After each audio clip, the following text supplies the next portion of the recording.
Iya, bisnis pembuatan tas dan souvenir dapat menjadi peluang yang sangat menjanjikan. Salah satu pertimbangannya tentu aja karena tas merupakan kebutuhan fungsional dan fashion yang umum digunakan oleh banyak orang di berbagai bidang kehidupan. Tas itu kan produk yang dibutuhin oleh orang-orang setiap hari. Jadi gak aneh kalau demand-nya relatif stabil dan gak tergantung pada musim atau tren. Udah gitu peluang pasarnya luas lagi. Secara tas digunakan oleh hampir semua kalangan kan ya. Mulai dari anak-anak, remaja, dewasa hingga orang tua. Tas juga digunakan di berbagai bidang aktivitas. Ke sekolah, ke kantor, traveling dan sebagainya. So, peluang pasar untuk bisnis tas sangat luas. Tas juga merupakan produk fashion yang terus berkembang. Setiap tahun, tren tas baru muncul dan banyak orang yang ingin membeli tas yang terbaru dan trendy.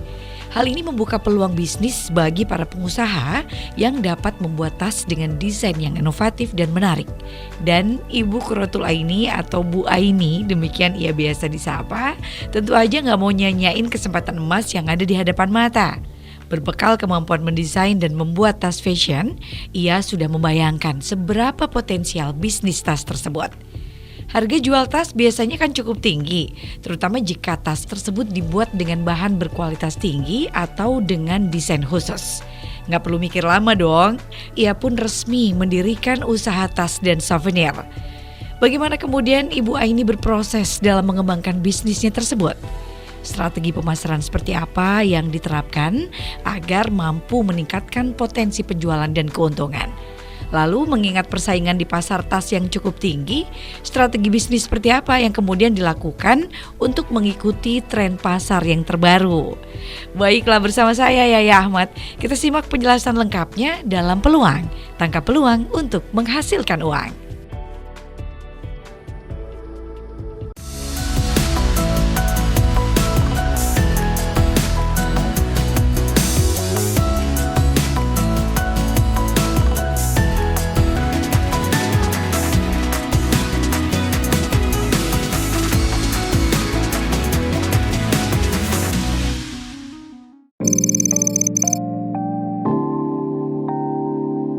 Ini saya dirikan sekitar 10 tahun yang lalu.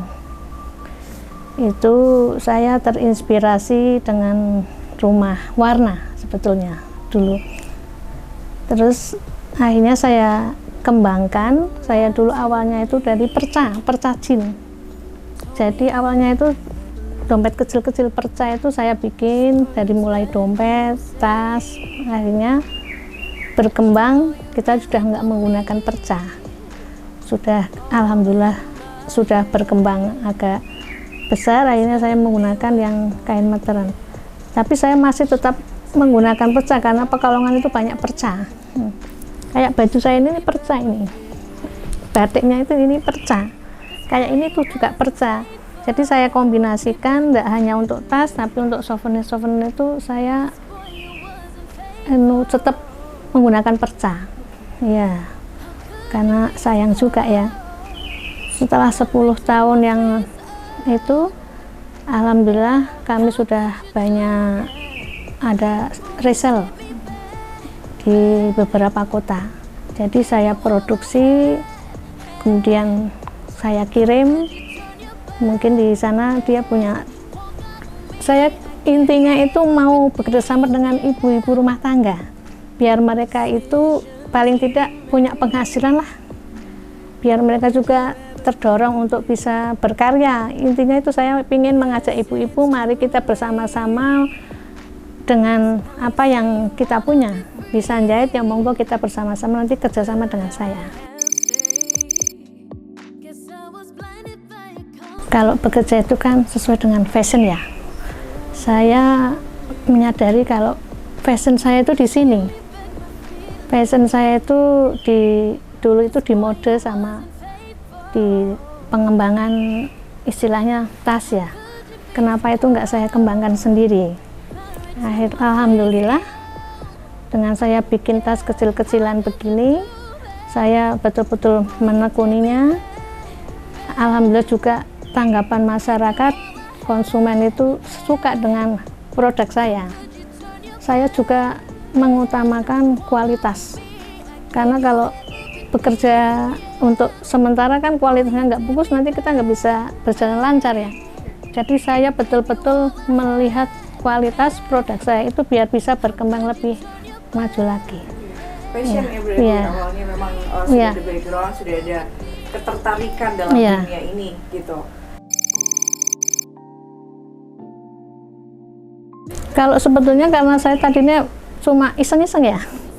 Kalau cuma perca bikin begini kan cuma modalnya itu nggak begitu banyak ya. Paling waktu itu sekitar 10 juta saya hanya membeli mesin jahit, 2 mesin jahit sama alat-alat ya. Mesin jahit, kemudian kainnya juga saya dulu cuma perca ya, jadi sisa-sisa itu sekitar segitu. Iya, 2 mesin jahit 10 tahun yang lalu. Kalau sekarang itu berarti sudah mengalami perkembangan atau penambahan berapa alat? Saya sekarang ya alhamdulillah sudah punya 5 mesin. Juga ada mesin seset untuk kulit. Cuma kalau untuk kulit itu di Pekalongan kurang ya. Jadi ya pokoknya saya punya, sewaktu-waktu saya ada pemesanan saya gunakan mesin itu. Intinya saya tadinya di bahannya jin, dan jin saya itu sudah ada proses wash ya, soft jin ini sudah nggak luntur, jadi ini udah ada proses cucinya. Kan biasanya tas jin itu nggak dicuci, kalau punya saya udah dicuci. Iya, ini kalau tas jin. Kemudian kalau saya juga penyedia perlengkapan kantor untuk alat-alat diklat kayak tas ini.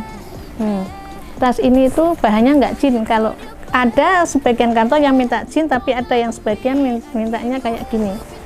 Ini kalau kain begini tuh macam-macam.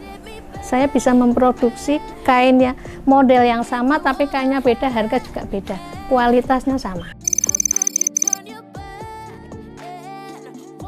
Ya, sudah ada yang drop, belum proses cuci ya. Kemudian saya potong-potong, saya masukkan ke finishing proses wash itu. Kan harus dipotong-potong, kalau masih gulungan itu kan nggak mau, mesinnya rusak. Jadi saya potong per 1 meter, baru saya kirim ke pabrik pencucian.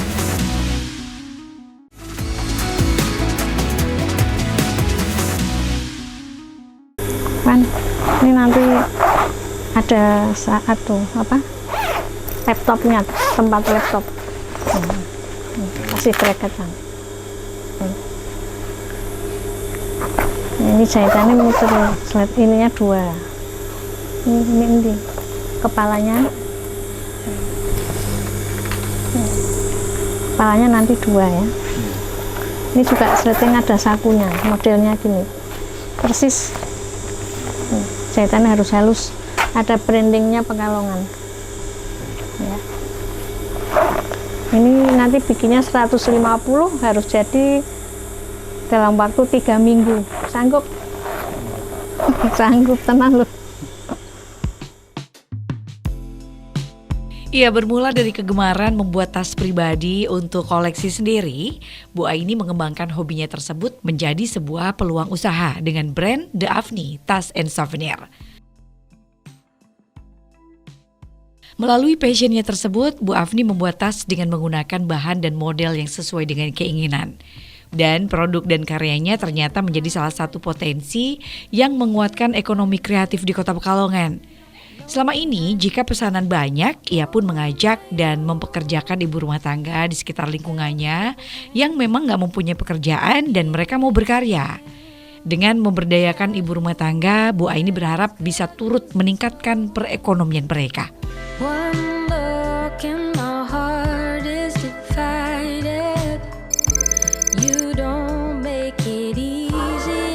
Setiap usaha pasti ada kendala ya.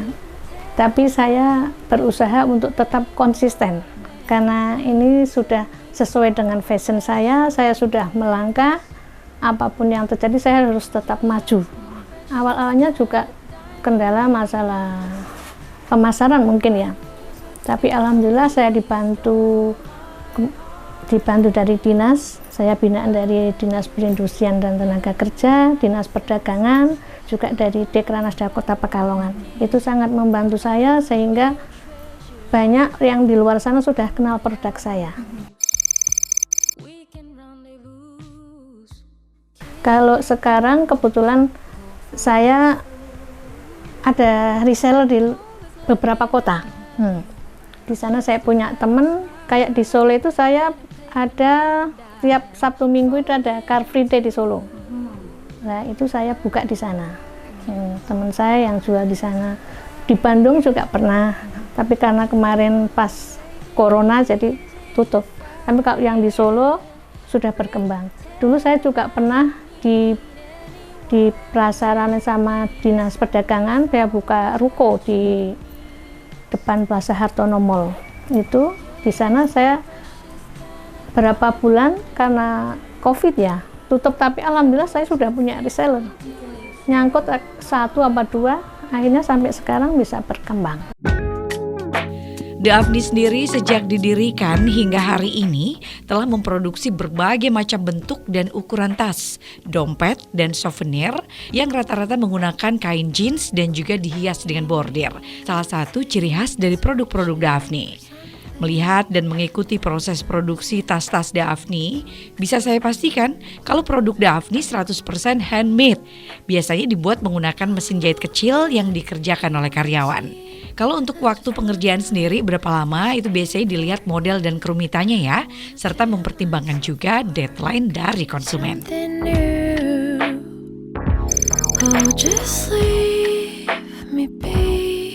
Pandemi kemarin ya, hampir 2 tahun itu vakum, tapi alhamdulillah saya masih tetap bisa berproduksi sedikit, masih ada pesanan. Nah itulah apa ya, hikmah di balik musibah. Saya masih tetap eksis melalui online. Ya, jadi saya tidak bisa jualan kemana-mana. Ya, namanya kita jual online ya, dunia dalam genggaman. Saya dari rumah, teman-teman dari luar kota itu masih bisa pesen.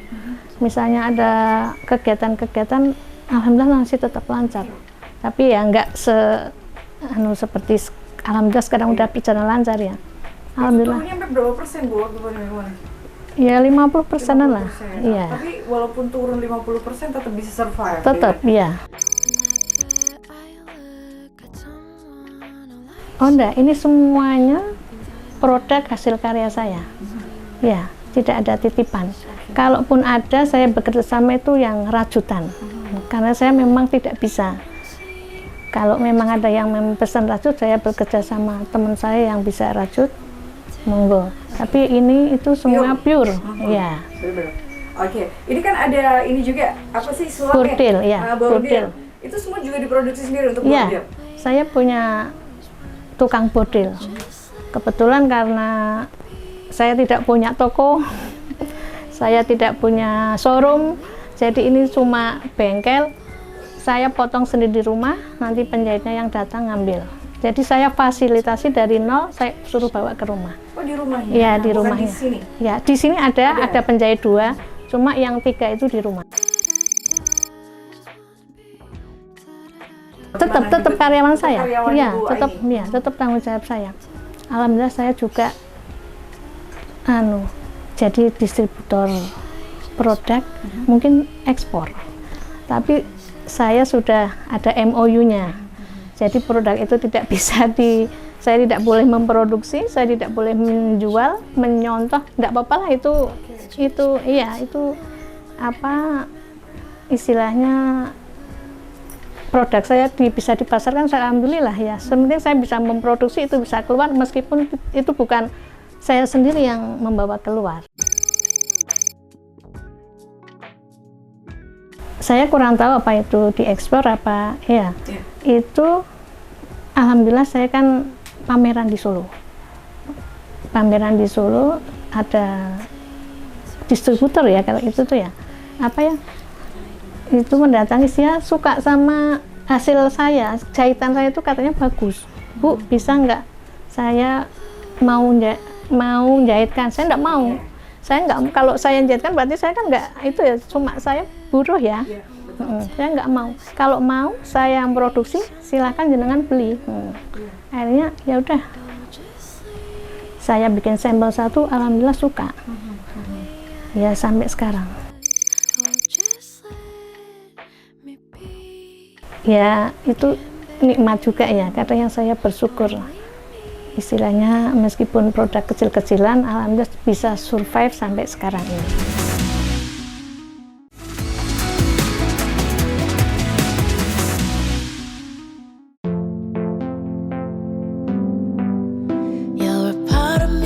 Ada tips menarik nih pemirsa yang disampaikan Bu Aini ketika disinggung mengenai kompetitor. Ia mengatakan dalam bisnis tas penting banget untuk memandang kompetitor sebagai salah satu faktor yang dapat mempengaruhi kesuksesan bisnis kita. Memandang kompetitor dapat membantu kita memahami pasar dan tren terbaru, memperbaiki strategi pemasaran dan juga mengidentifikasi kekuatan dan kelemahan bisnis kita dibandingkan dengan kompetitor. Bu Aini akan mempelajari bagaimana sih kompetitor memasarkan produk mereka, apa saja saluran pemasaran yang biasanya mereka gunakan, apakah mereka aktif di media sosial atau memiliki toko fisik yang menarik, bagaimana mereka berinteraksi dengan pelanggan.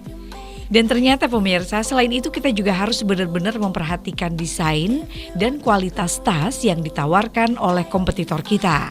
Apakah mereka menawarkan inovasi baru dalam desain atau teknologi baru dalam pembuatan tas? Terus apa saja sih bahan yang mereka gunakan dan bagaimana kualitasnya dibandingkan dengan tas yang kita produksi? Pelajari juga harga tas kompetitor. Apakah mereka menawarkan harga yang lebih murah atau lebih mahal daripada tas yang kita bikin? Jika mereka menawarkan harga yang lebih murah, apa strategi mereka untuk menghasilkan keuntungan? Namun, jika mereka menawarkan harga yang lebih mahal, apa alasan yang mereka berikan kepada pelanggan untuk membenarkan harga yang lebih tinggi? Bagi Ibu Aini, dengan memandang kompetitor, kita dapat memperbaiki strategi bisnis kita, mengidentifikasi peluang baru, dan memastikan bahwa bisnis kita tetap relevan di pasar yang semakin kompetitif.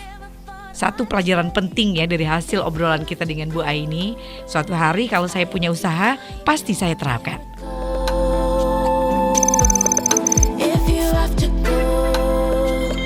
Saya tetap menjaga kualitas ya, kualitas dan kuantitas produk saya.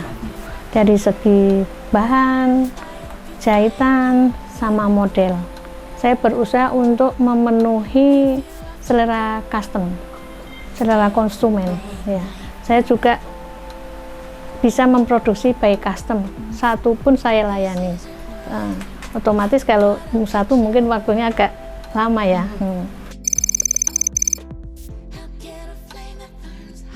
Iya, saya pure mendesain satu persatu dan itu tidak ada pecah. Saya dari produksi yang besar ke kecil, kemudian sampai kecil segini. Ini perca ini, jadi dompet souvenir. Iya, ini nanti bisa dipotong lagi, saya sambung lagi. Iya, nanti saya itu modifikasi. Iya, saya cuma sekarang kan dunia dalam genggaman ya. Saya tinggal klik lihat-lihat aja, inspirasi itu bisa datang. Kadang saya jalan-jalan kemana lihat, oh saya bisa bikin di rumah, saya aplikasikan. Ya penting sekali. Oh ya, tadi lupa ya, kebetulan saya kalau untuk instansi pemerintah saya sudah melakukan online, jadi pemesanan melalui LPSE. Ya, jadi kantor-kantor yang mau, sekarang kan nanti tahun 2024 mungkin ya, pemesanan ke UKM itu online semua. Tahun 2024? Okay. Itu, jadi saya sudah dari tahun 2020 itu saya sudah, Pekalongan belum, itu saya sudah pakai melalui LPSE itu. Pionir juga bisa dibilang ya? Iya. Oke, dan sudah sadar ke arah situ. Target pasar itu ya hampir semua itu, dulu target saya ibu-ibu rumah tangga ya, karena memproduksi tas sekolah. Kalau sekarang alhamdulillah sudah semua segmen pasar saya masuki. Oke. Ya. Secara berangsur, ya, selama 10 tahun ini yang tadinya targetnya adalah ibu rumah tangga, ya. sekarang semua target semua kalangan ya. Iya. penting sekali ya, saya harus menjaga biar relasi itu tetap bisa bergabung dengan saya, dia tidak lari ke produsen yang lain. Saya tetap menjaga kayak tadi kualitas dari apa yang saya produksi, sehingga kepuasan konsumen itu sangat berharga buat saya. Selama ini salah satu upaya untuk mendongkrak penjualan adalah dengan mengikuti berbagai macam event, pameran terutama, bahkan hingga keluar kota seperti di Jogja, Solo, Bandung, dan juga Jakarta. Capek tentu aja, namun hasil yang didapatkan pun sebanding dengan feedback pembeli yang akhirnya mengantri membeli hasil karyanya. Untuk mengembangkan jangkauan pemasaran, selain rajin mengikuti pameran, Bu Aini juga aktif banget update produk terbaru melalui media sosial Facebook @tasjeans. Dan untuk Anda yang tertarik dengan produknya, silakan Anda bisa memesan melalui WhatsApp 0857 2819 9683 atau bisa datang langsung ke rumah produksinya yang berlokasi di Jalan Batik Manggar nomor 2, Perum Gama Asri, Bendan, Kota Pekalongan.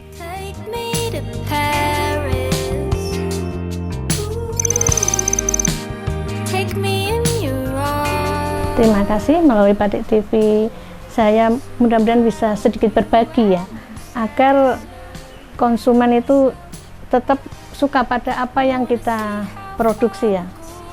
Kadang banyak UKM itu memproduksi tidak konsisten, sudah memproduksi ini lihat ke UKM yang lain, akhirnya dia meniru, itu akhirnya kan konsumen sendiri yang bingung, ya, lari ke yang penting kita harus konsisten dengan apa yang kita hasilkan, dan kualitas itu harus perlu dijaga.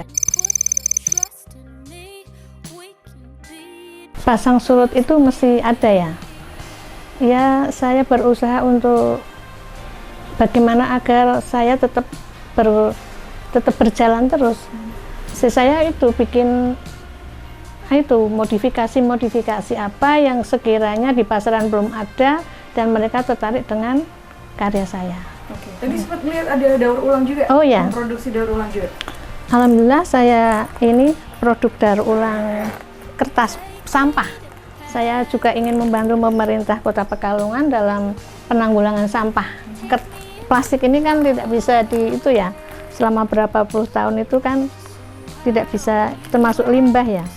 Nah ini sampah-sampah dari warga, ini dulu suruh saya ngumpulkan plastik bekas plastik, ini suruh ngumpulin, nanti dikirimkan ke saya, nanti saya produksi menjadi tas cantik ini. Dan itu memiliki nilai jual juga? Iya, kebetulan ini pernah saya lombakan di Krenova sebelum COVID. Alhamdulillah saya dapat penghargaan berapa besar itu ya, dari 5 peserta. Ini saya lombakan dari daur ulang plastik. Ini daur ulang plastik. Daur ulang plastik. Ya, kebetulan saya juga pernah mengisi di PKK Kota Pekalongan, PKK Kecamatan mengenai ini daur ulang sampah ini plastik.